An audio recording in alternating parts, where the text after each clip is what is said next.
Bonjour à tous. Comment est-ce que vous allez aujourd'hui? Moi, je vais très très bien. J'ai ma tasse de café. Vous savez, entre-temps que j'en ai besoin. Et alors, donc si vous n'avez pas envie d'entendre tout mon blablatage, vous pouvez simplement zapper, aller tout de suite à l'exercice. Vous avez vu que j'ai marqué quand l'exercice commence, donc zappez mon blablatage si vous n'avez pas envie de l'entendre, et ce que je comprends d'ailleurs. Alors, première chose que je dois dire avant de commencer, c'est que, est-ce que vous avez vu le site, notre site, vous voyez ça ici? Voilà, le site www.urbans.info. Bon, évidemment, je n'ai pas encore mis beaucoup dessus, mais au fur et à mesure, je vais poster des choses dessus pour que ce soit un peu plus facile de se retrouver dans toutes les vidéos de ma chaîne YouTube, parce que je reçois souvent des demandes. Et alors, je dois répondre, ben, en fait, j'ai déjà fait la vidéo, etc. Donc, je m'imagine que ce n'est pas très facile de se retrouver. Donc, regardez sur le site, dites-moi ce que vous en pensez. Si vous avez des idées pour ajouter certaines choses, etc. Donc, voilà, tenez-moi au courant. Mais donc, c'est par ce site que on va s'organiser un tout petit peu.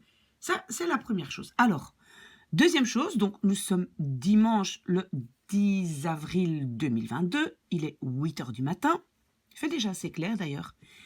Et aujourd'hui, je vais à une fête d'anniversaire, je vais à la fête d'anniversaire de mon père. Et je veux quand même vous montrer quelque chose d'un peu comique, très très amusant, parce que regardez ce que j'ai retrouvé. Ça donc, c'est une vieille photo de mon père, on dirait un petit prince, on dirait même une petite fille. Vous voyez ça? Et donc, ne pensez pas que mon père, ben, il était un petit prince. Non, non, c'était juste pour la photo. Donc, les gens allaient chez le photographe, on met un beau petit costume, etc. Parce que mon père est un petit garçon qui jouait dans les champs. Hein. Mais je trouve ça quand même assez incroyable, même la chaise et tout ça. Regardez les petites chaussures laquées. Voilà, et je pense que probablement c'était en, moi je crois, peut-être 1938, je pense. Voilà, donc je trouvais ça un petit peu amusant de vous montrer ça. Et donc aujourd'hui, je vais à une fête d'anniversaire, mais je vais quand même d'abord faire deux vidéos. Aujourd'hui, je fais deux vidéos, une petite, celle-ci, et alors une longue qui est de nouveau une audition. Donc, une histoire que je vais raconter. Et vous allez me donner des commentaires, dire si vous aimez, si vous n'aimez pas, si je dois faire d'autres vidéos.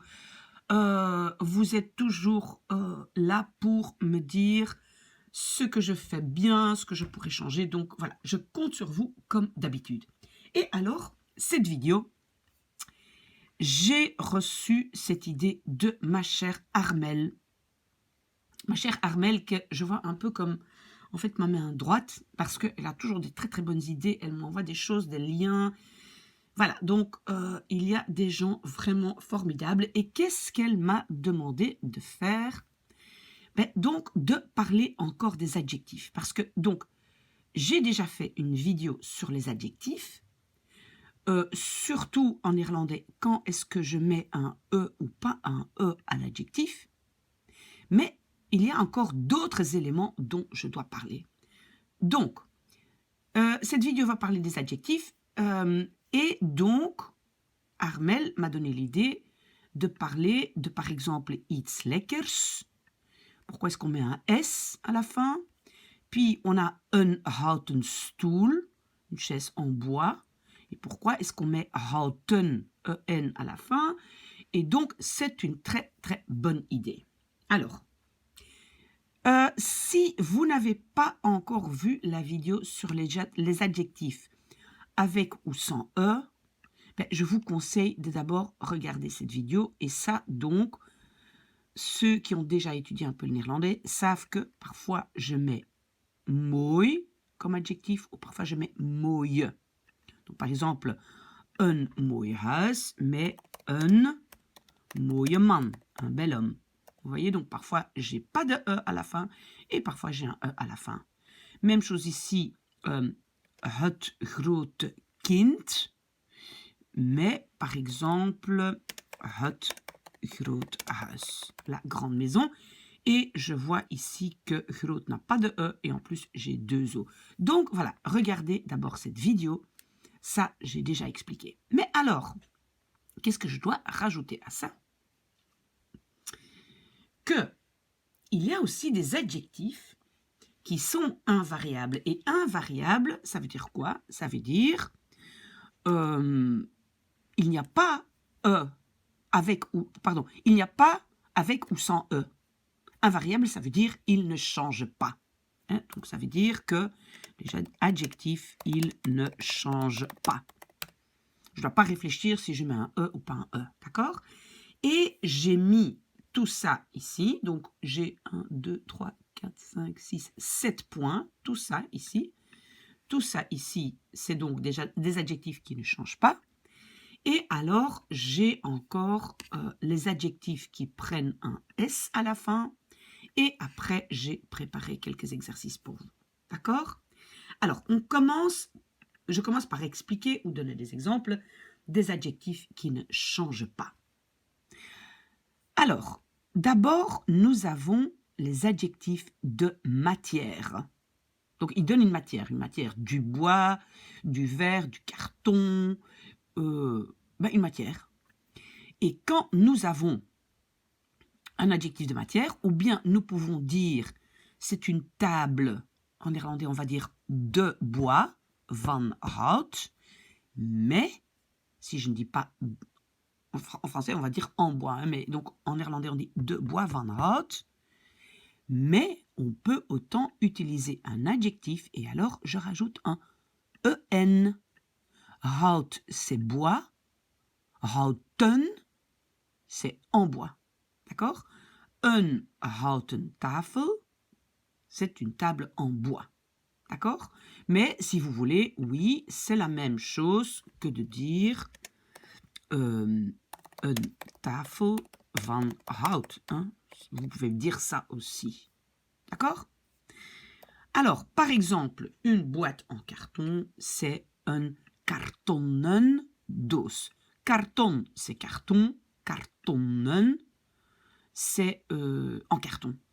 Et on voit aussi que les mêmes règles pour doubler ici la consonne ou pas comptent.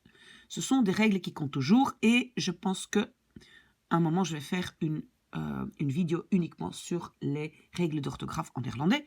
Mais aujourd'hui, vous devez juste accepter, il y a 2 N. Een kartonnen doos. On peut dire peut-être qu'il y a... est-ce qu'on peut dire qu'il y a une exception sur cette règle? Si maintenant c'est vraiment un mot étranger, alors on ne le conjugue pas en néerlandais. Donc si maintenant on utilise le mot anglais, et on le dit aussi en anglais, on dit un plastic zak, alors il ne change pas. Et je pense qu'aux Pays-Bas, on va plutôt dire un plastic zak. Mais en Belgique, moi j'entends plutôt un plastikenzak. Donc on écrit l'adjectif comme on l'écrirait en néerlandais et on rajoute un plastikenzak.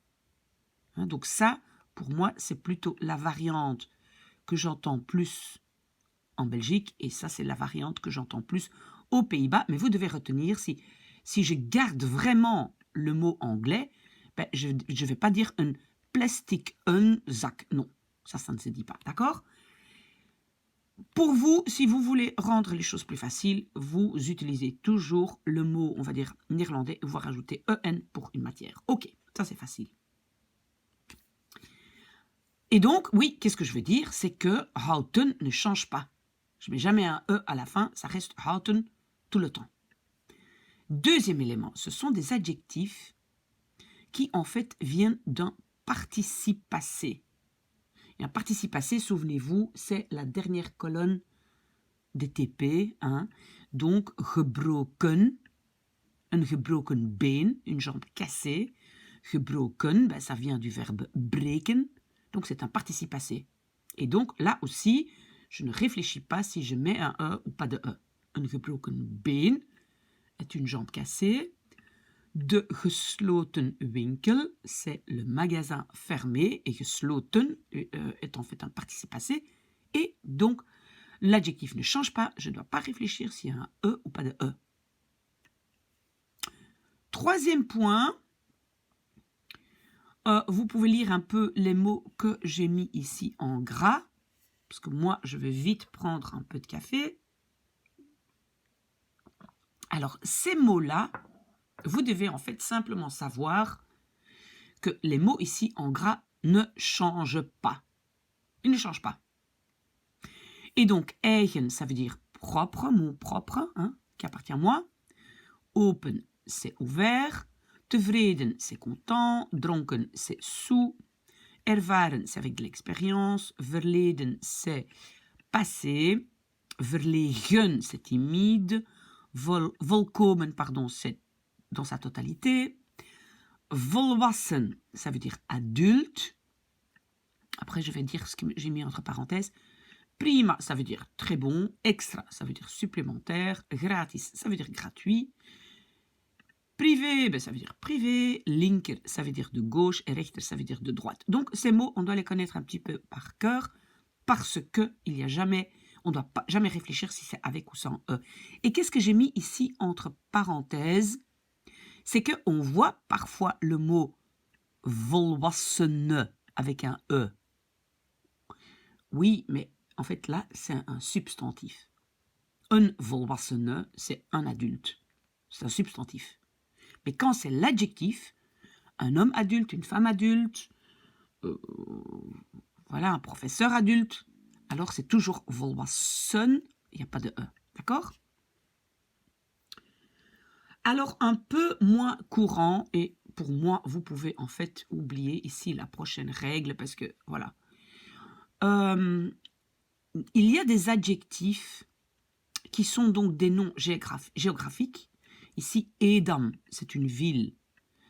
Edam, c'est une ville aux Pays-Bas, Edam. Et quand j'achète du fromage qui vient de Edam, je dis Edamerkaas. Voilà. Bon, ça c'est...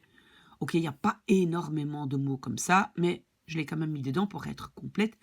Mais donc, Edamer, ça veut dire de Edam, de la ville de Edam. Et c'est invariable, ça ne change pas. Une règle qui est importante, que vous devez connaître, c'est que quand nous avons, comme ici, un adjectif qui est composé de deux adjectifs, donc ici c'est la frontière belgo-néerlandaise, et bien le premier des deux est invariable, ne change pas. C'est juste le deuxième qui va prendre un E ou pas. D'accord? Donc le premier ne change pas. D'accord? Donc de Belgisch-Nederlandse grens. Et donc le tout premier, il ne change pas. Facile. Ok. Une autre règle dit que si j'ai un comparatif qui est un peu long, on dit ici plus de 3 syllabes, mais donc j'ai un comparatif gemakkelijker, plus facile. Donc c'est un exercice plus facile, gemakkelijker. Normalement, je ne mets pas encore un E parce que ça devient un peu long. Gemakkelijker, c'est un peu long. Donc, normalement, je ne mets pas de E. D'accord? Alors, les adjectifs étrangers de couleur. Donc, si la couleur ici est un mot qui vient d'une autre langue, et pas du néerlandais, alors l'adjectif ne change pas. Het lila huis, je mets jamais un E à lila, jamais. Lila E, huis, ça ne va pas, ça ne va pas, ça ne va pas. Ok, donc vous voyez, ce sont les règles, on va faire des exercices après, mais je veux encore vous expliquer dans quel cas on met un S à l'adjectif. Donc, si maintenant, en fait, pour moi, c'est un ancien génitif. Génitif, partitif, je pense, mais ce n'est pas important. Et en français, voilà, on a le petit mot de. Je vais peut-être ici écrire un exemple. Quelque chose de bon. Je veux manger quelque chose de bon. Qu'est-ce que tu veux manger? Quelque chose de bon. Quelque chose de, eh bien, le de, en néerlandais, il va mettre un S à la fin de l'adjectif. Iets lekkers. Donc, par exemple, ici, je pourrais mettre iets lekkers. Quelque chose de bon. Le S, c'est le de. OK? Et donc, vous devez savoir que ça s'utilise, parce que il y a tellement de petits de en français que parfois on ne sait pas est-ce que c'est ce cas-là. Donc, vous devez savoir que ça s'utilise après, et je n'ai pas mis en gras, ça s'utilise après iets, niets, veel, weinig, heel wat. Donc, iets, c'est quelque chose de bon. Niets, c'est rien, rien de bon. Veel, oui, qu'est-ce que j'ai fait? Veel, c'est beaucoup, par exemple, je veux beaucoup de bon. Weinig, c'est peu. En heel wat, c'est pas mal. Donc, pas mal de belles choses, par exemple. Heel wat, c'est aussi comme beaucoup de, c'est un peu comme veel. Ok, donc ça, vous devez savoir avec ça. Je rajoute un S et j'ai marqué sauf si l'adjectif se détermine déjà par le son S. Ça, c'est un peu logique. Je vais vous écrire ici un exemple. Si je veux dire quelque chose de fantastique, je n'ai pas tapé de faute, non. En néerlandais, ça va devenir iets fantastisch, parce que le SCH se prononce déjà comme S. Bah, vous vous imaginez que je ne vais pas encore mettre un S, hein. Ça fait un peu bizarre. Donc, si j'ai déjà le son S à la fin, je ne rajoute pas de S. Ok, on va faire quelques exercices pour voir si on a bien compris. Alors d'abord, un tout petit peu de café. J'ai acheté une chaise en fer. Alors, ik heb. Et donc, à la fin, je vais mettre gekocht. Et entre les deux, parce que vous savez bien, un verbe devant un à la fin. Een. Et maintenant, du fer, c'est ijzer. Et en fer, c'est ijzeren stoel. Pardon. Ik heb een ijzeren stoel gekocht. Au lieu de ijzeren, je peux évidemment aussi dire van ijzer, de fer, mais ça, ce n'est pas l'exercice ici. Alors, je voudrais quelque chose de beau pour le mariage. Ik et voudrais, c'est zou willen. Voilà, donc le willen va à la fin. Et donc, quelque chose de beau pour le mariage, c'est quelque chose, iets. Le de va devenir le S, et donc beau, c'est moois, iets moois. Pour le mariage, voor het huwelijk. On peut dire, au lieu de huwelijk, on peut dire aussi de trouw, mais ici je mets het huwelijk. Donc, on a iets moois, quelque chose de beau. D'accord? As-tu un mouchoir en papier? Heb je een papieren zakdoek? Papieren, papier c'est une matière, donc je rajoute en. Heb je een papieren zakdoek?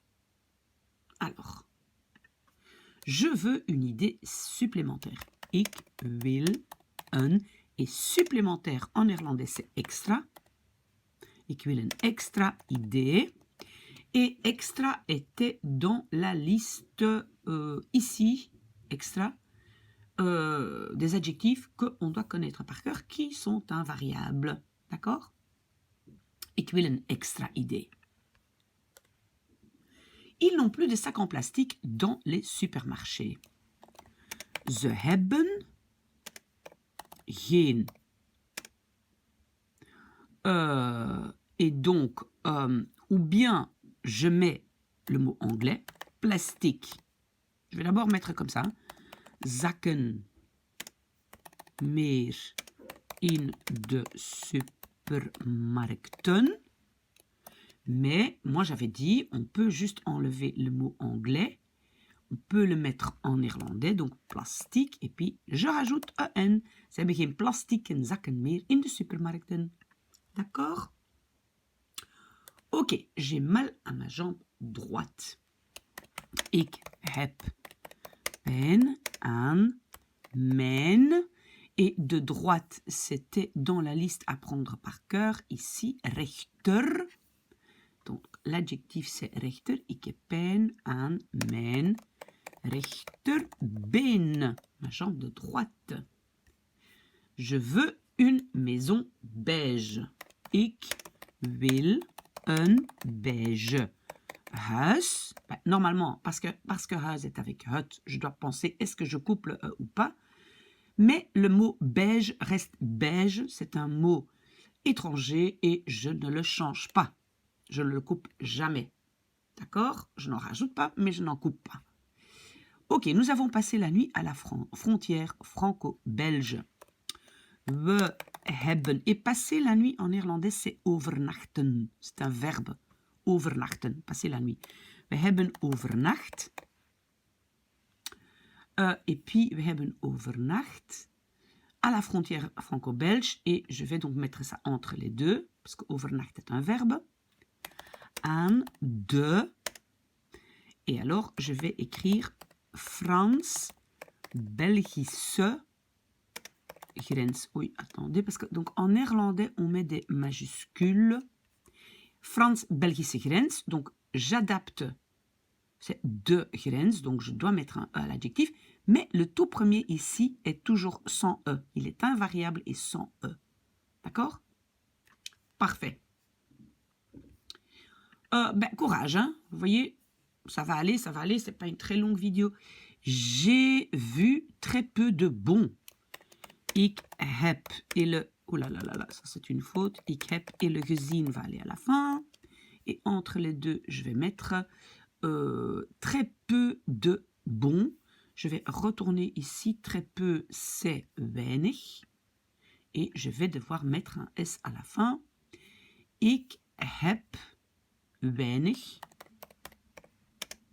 Bon, c'est goed. Et puis, je dois rajouter le S. Weinig goeds gezien. D'accord? On est d'accord? Ik heb weinig goeds. Très peu de bons. C'est un exercice plus difficile. Het is een.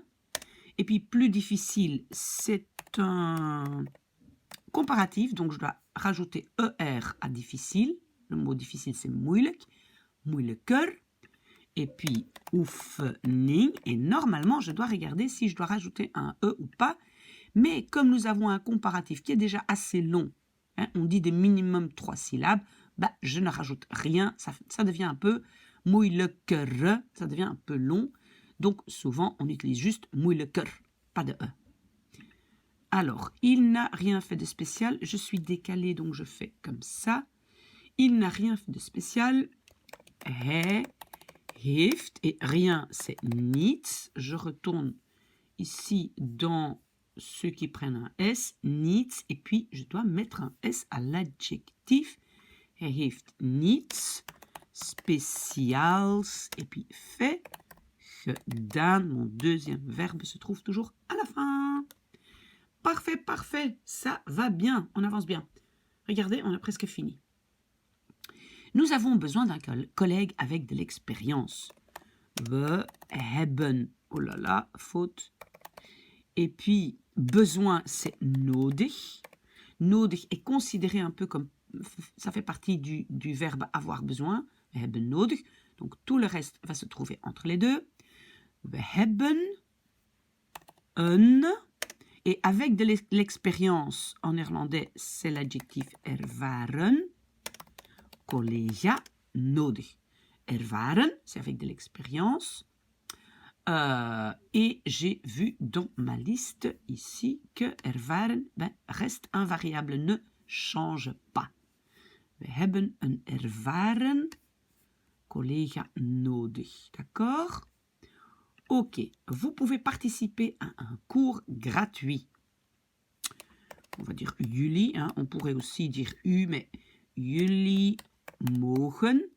Et le deelnemen va se trouver à la fin. Et entre les deux, à un cours gratuit, aan een gratis les deelnemen. Een gratis les, gratis fait partie des mots qui ne changent pas. Il est ici, donc je ne dois rien faire. Et où est-ce que je suis? Voilà, een gratis les. Ok, j'ai reçu des boucles d'oreilles en argent. Ik heb, reçu va aller à la fin, gekregen. Et entre les deux, je vais mettre des boucles d'oreilles en argent. Le des ne se traduit pas en néerlandais. Argent, c'est zilver. Pas quand c'est argent, money. Hein. Argent, quand c'est la matière, c'est zilver. C'est une matière, je dois rajouter en. Boucle d'oreille, c'est oorbellen gekregen. Ik heb zilveren oorbellen gekregen. Un variable, je rajoute un en parce que c'est une matière, mais pour le reste, c'est un variable. Il y avait beaucoup de magasins fermés. Waren beaucoup de magasins, veel winkels, veel des magasins fermés. L'adjectif, c'est gesloten. Pourquoi je ne dois pas rajouter un E? Parce que normalement, je dois, parce que winkels est pluriel, et quand c'est pluriel, il y a toujours un E. Mais gesloten vient d'un participe passé, et donc un variable. Je suis où? Ici, c'est un participe passé, et donc gesloten est un variable. D'accord? On comprend? D'accord. On a presque fini. J'ai vu quelque chose de bizarre. Ik heb quelque chose, iets. Et le iets fait partie de ceux qui prennent un E. Vous voyez ici, iets. Et puis, je vais devoir mettre un S à l'adjectif. Ik heb iets. Bizarre, c'est raar. Et je dois rajouter un S. Ik heb iets raars. Et puis, vu, gezien. Mon verbe est à la fin. Iets raars, quelque chose de bizarre. D'accord? C'est un enfant timide. Het is een. Timide en néerlandais, c'est verlegen. Kind. Et donc le mot verlegen se trouve dans la liste des mots qui ne changent pas. Je vous le montre, c'est ici. On est d'accord? Allez, presque fini. Oui, ça c'était une autre vidéo en dessous. Nous avons visité la tour de Rotterdam. We hebben... Bon, visiter va aller à la fin. Donc, de toren, c'est la tour. De Rotterdam, je vais mettre ça devant en adjectif. Et c'est Rotterdammer toren bezocht. Mais ça, c'était la règle que vous pouviez oublier. Vous vous rappelez? Je pense que, oui... Aux Pays-Bas, on va utiliser ça correctement, mais en Belgique, voilà, je n'entends pas ça très souvent. Mais voilà, pour être complet, je le laisse quand même dedans. Alors, je tricote un pull en laine. Ik brei, parce que breien c'est tricoter. Un. Et maintenant, je dois mettre en laine. De la laine, c'est wol. Wollen. Je rajoute en parce que c'est une matière. Ça ne change pas parce que c'est un adjectif invariable. Pourquoi je mets deux L? S'il n'y a pas deux L, ça devient wollen. Et c'est wollen. Ik heb een wollen. Non, pardon, ik brei een wollen. Et puis, on peut dire trui. Mais il y a beaucoup de gens qui disent aussi pull. Là, de nouveau, pull, plutôt en Belgique. Trui, peut-être plus souvent aux Pays-Bas. Parce qu'en Belgique, on est quand même fortement influencé par le français. Et alors, notre dernière phrase, elle a une voix plus gentille. Ze heeft een, et plus gentil, c'est un comparatif qui est déjà assez long. Il compte 3 syllabes, vriendelijk, 3 syllabes. Donc, je ne vais pas encore mettre un E, je le laisse toujours comme ça. Ze heeft een vriendelijk... Oh, pardon, j'ai pas fait le comparatif. Hein. C'est le comparatif. Ze heeft een vriendelijker stem. Moi, je dois dire que j'entends hein, vriendelijkere. Mais normalement, on ne met pas le E parce que ça fait un peu trop long. Voilà, merci beaucoup Armel. J'espère que Vous avez bien compris le système. Vous savez que vous pouvez me joindre ou bien en dessous de cette vidéo ou bien par l'adresse mail maybemissAcanhelpyou@gmail.com. Tout ça se trouve aussi maintenant sur mon site qui est www.urbans.info. Voilà, bon dimanche, à tout de suite pour la vidéo de l'audition.